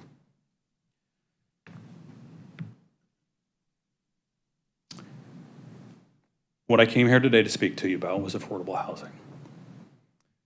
Mr. Keating, you spoke about the need to be inclusive in those contracts you have with people. Mayor Knutson, you spoke about the projects that you have in the works where you're trying to build more affordable housing. This citizen right here in the red shirt, she mentioned the idea of building accessory dwelling units and subsidizing those. I'm a general contractor. I build accessory dwelling units. We charge about $200,000 to build those. The affordable housing project that you guys approved today, which I support, is about $300,000 per unit. If we include smaller contractors in some of these programs, such as you have suggested with bigger diversity, I believe that the city of Eugene has an opportunity to significantly save money on building more affordable housing and providing roofs for more people. I would suggest that as these new affordable housing units come online, that you figure out ways to include more smaller contractors in those so that we can provide more housing for people. Thank you. Thank you, Roman. Our next speakers are Peter Dragovich, followed by Bill O'Brien. Good evening, Mayor and Councilors. Peter Dragovich, residing in Ward 5. The Eugene Weekly recently published a letter from a resident who wrote, "I have watched the slow changing of the land around me. The old Douglas firs on my property are showing signs of stress. During one brutal drought and heat wave, the creek near my home stopped flowing for the first time in 60 years. Tree frogs that fill the evenings with sound have nearly vanished. Even bats that flickered through the dusk, catching insects, are rarely seen. Watching the slow unraveling of a living ecosystem feels like losing old friends." Michael T. Inoyosa. These observations are not surprising. Oregon has now broken our record for the lowest snowpack in recorded history. The director of the Oregon Climate Service said a few weeks ago, we are anticipating big water shortages for irrigation. 17 Oregon counties are now under declared drought emergency. 5 were added last week. 81% of Lane County is classified under severe or extreme drought presently, 52 and 29% respectively.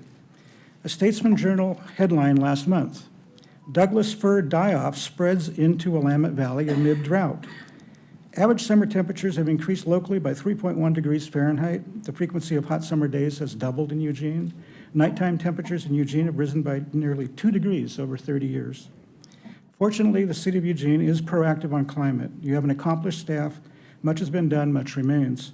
The city as an organization is halfway to the target of 50% greenhouse gas reduction by 2030, achieving 24%. And the community-wide target of 50% has only been achieved to 11%, so there's 39 points there to make up in 4 years, because the ordinance was originally adopted in 2014. The Climate Recovery Ordinance is not a resolution, a general plan, or an aspirational statement. It has hard targets and uses the word shall 9 times. There are no mays, coulds, or shoulds in the ordinance. As such, it is open to court review and enforcement.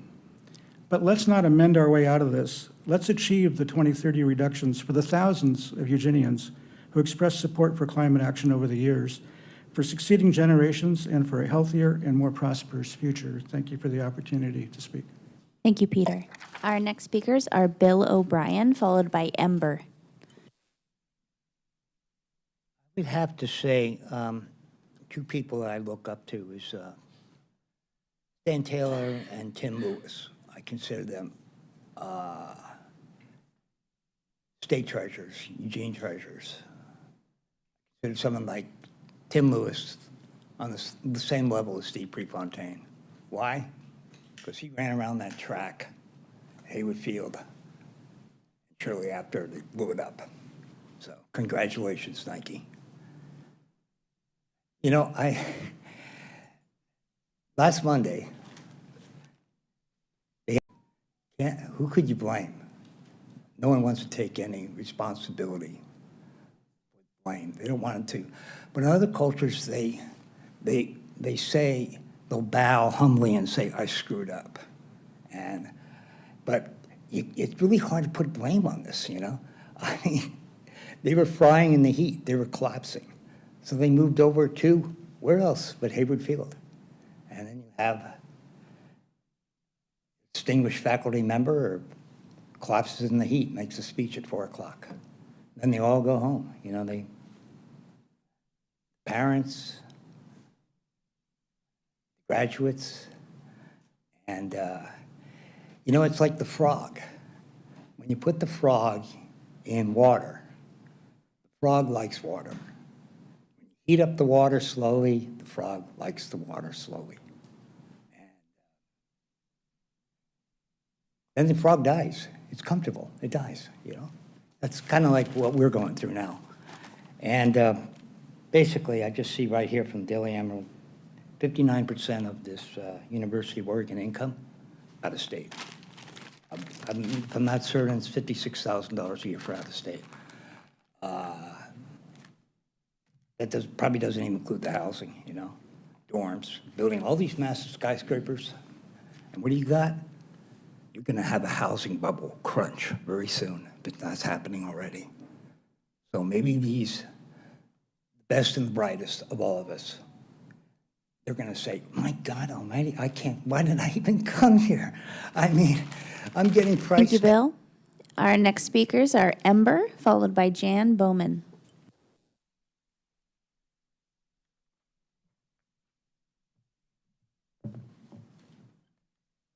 My name is Ember, and I live in Ward 7.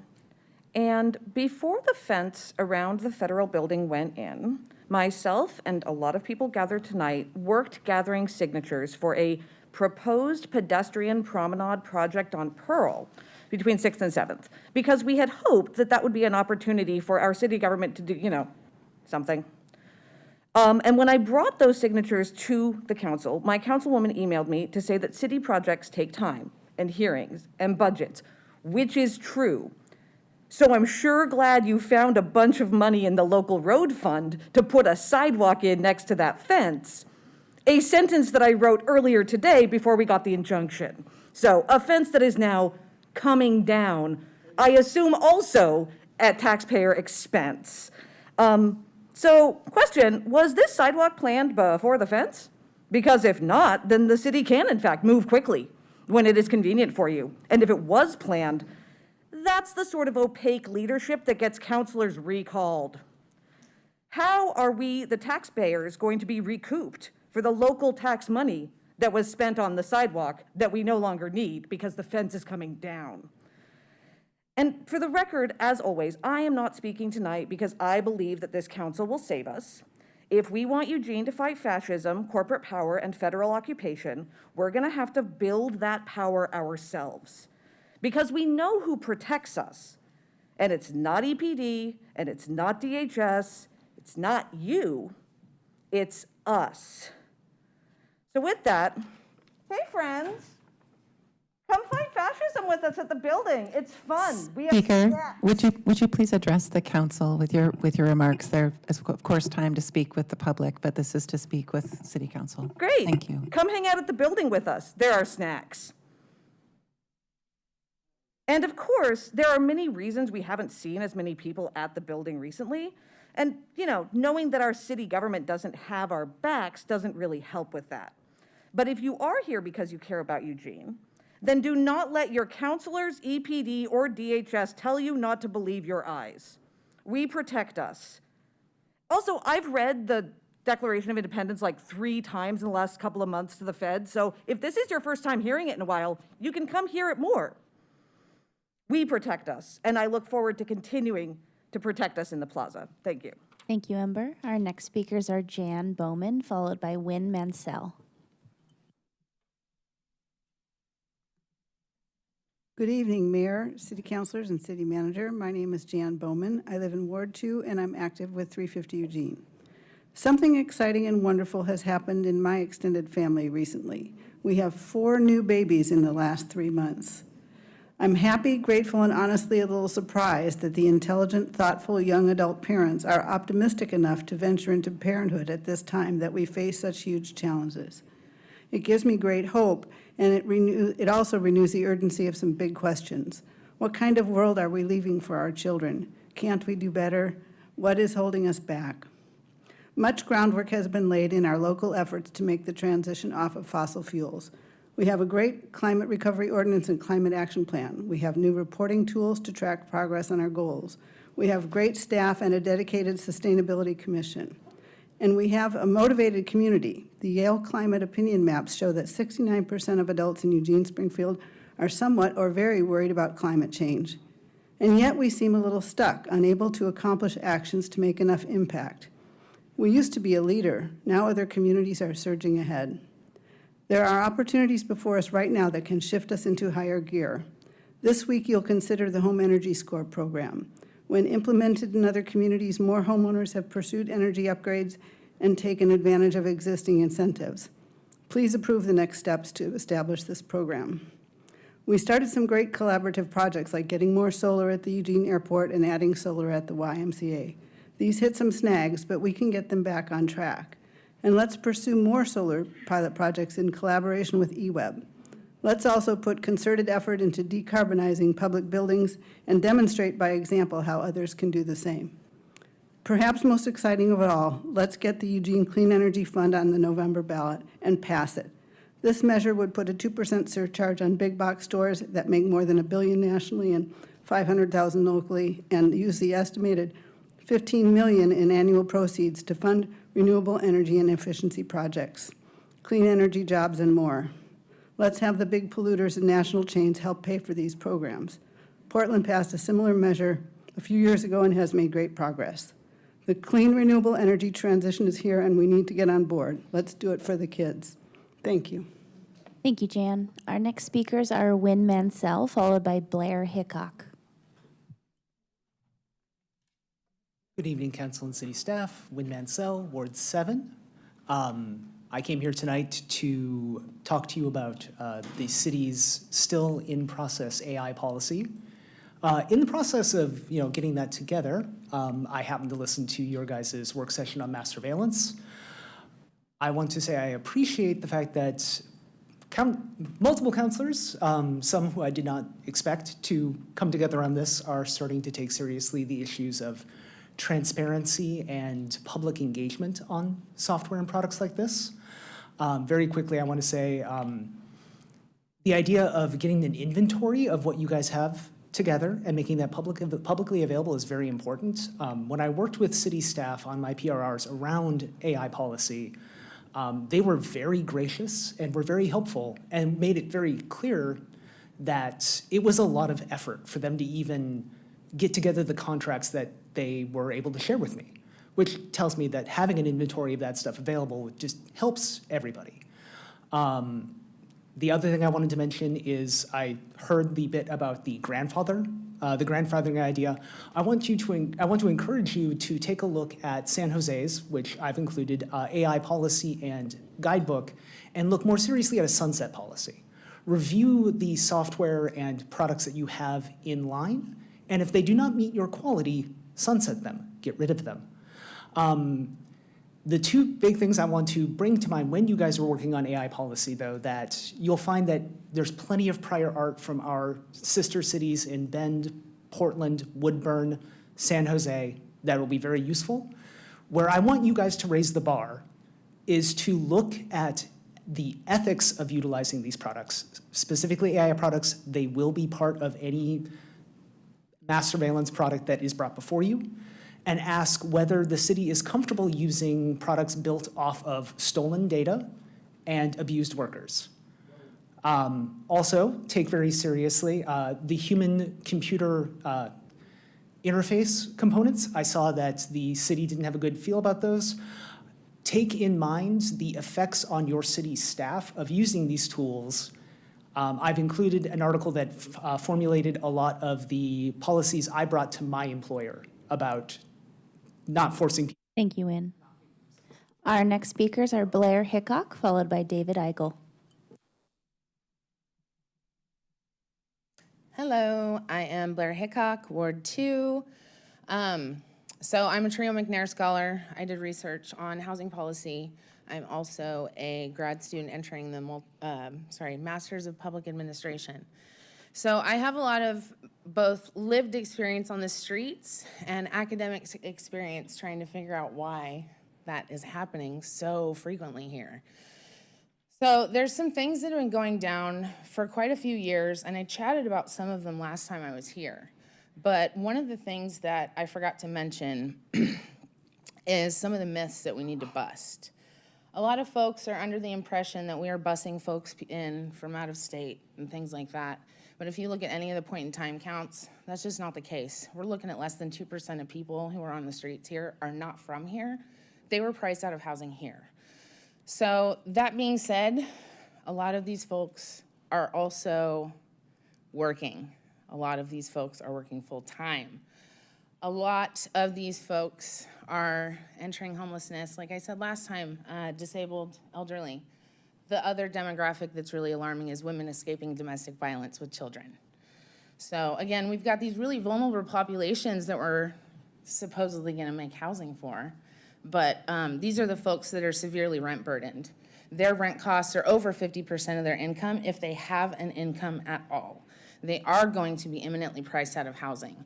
So my question is this middle mix housing that's going in and all of this low-income housing, and thinking about the fact that the chronically unhoused population is exponentially increasing every year, is any of it supportive? Is any of it supportive housing? Because like I said last time, people's skills, their life skills devolve the longer that they're on the streets, and these folks are getting on the streets for longer.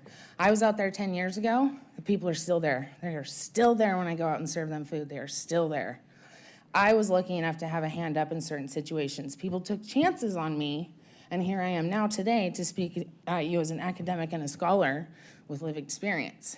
So, all that being said, can we stop focusing on the students? Because I also served on the Tuition and Fee Advisory Board, and our enrollment is down significantly, and all the housing that's being put up from them is going to be empty. Thank you. Thank you, Blair. Our next and final speaker is David Eigel.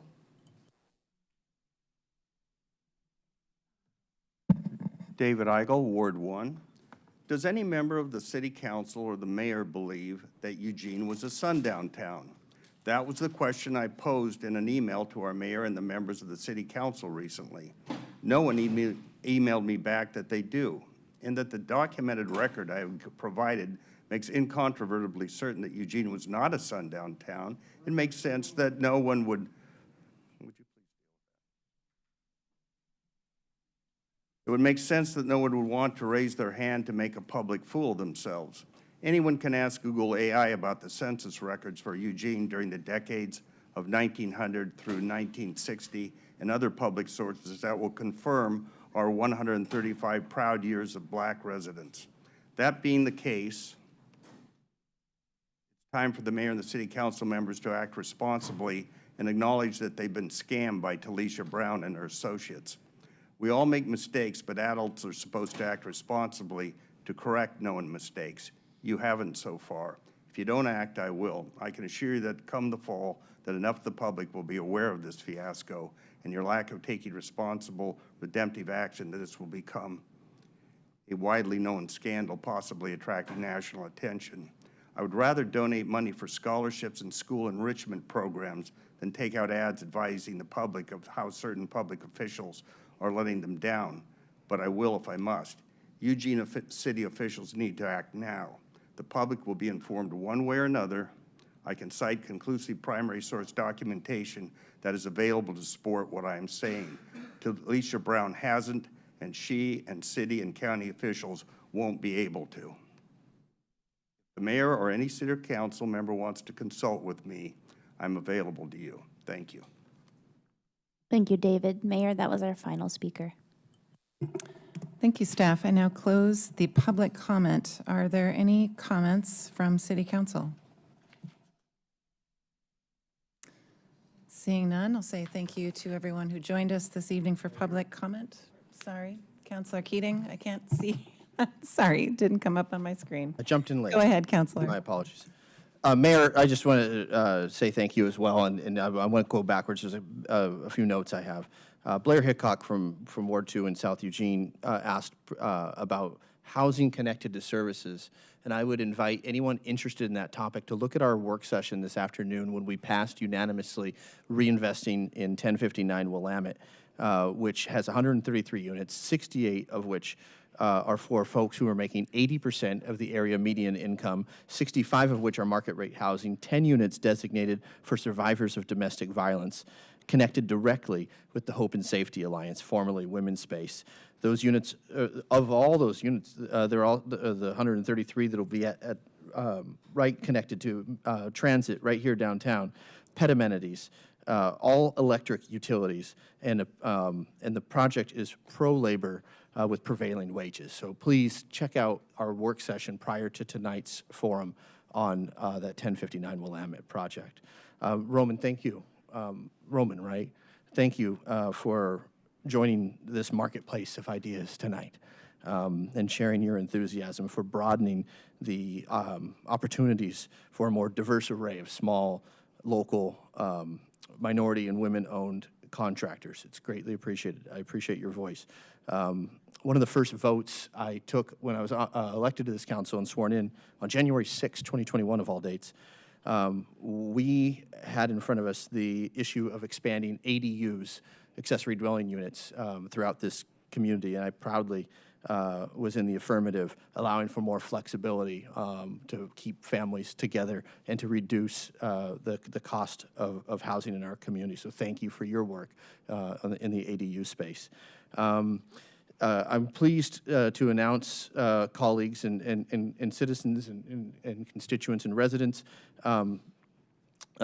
we floated a work session last week, I believe it was, June 11th, it was announced. 7 in the affirmative, no in the negative, to advance a work session on the subject of, quote, expanding, I'm not quoting directly, excuse me, this is off the top of my head, expanding on the timeline for complaints to the city, to the police auditor's office.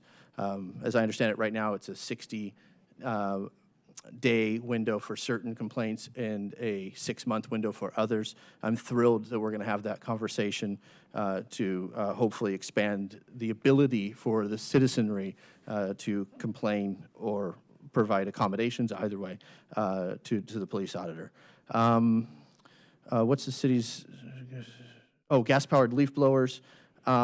Question, City Manager, and I don't need it right now, but I'm curious on what percentage of our city's fleet are gas-powered vehicles, and for our parks team, what's the percentage of leaf blowers that we have are electric versus gas-powered, and if there's a plan to advance electrification? I'm out of time. Can I get just 30 seconds a second round without objection? Please, Councillor. Traffic on Hilliard was brought up. Thanks, Councillor. But there are no others in the queue. Thank you. Thank you.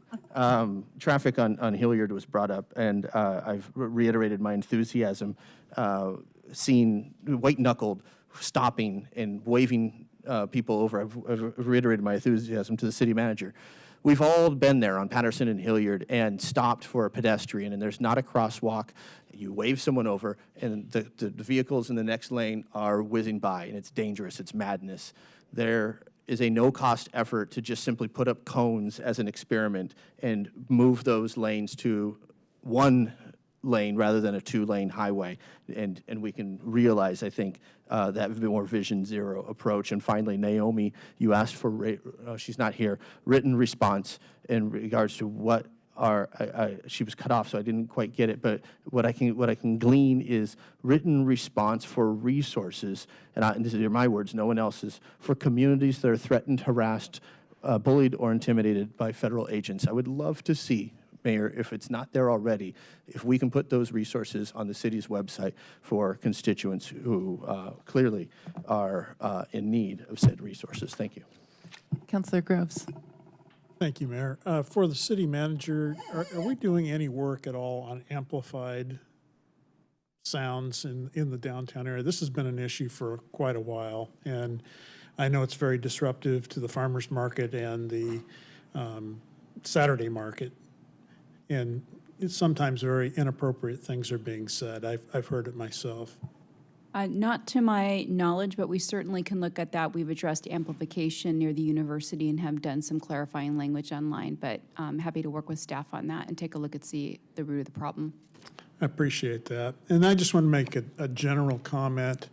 Earlier tonight, one speaker was comparing a municipal city council to a federal judge with regards to the fence.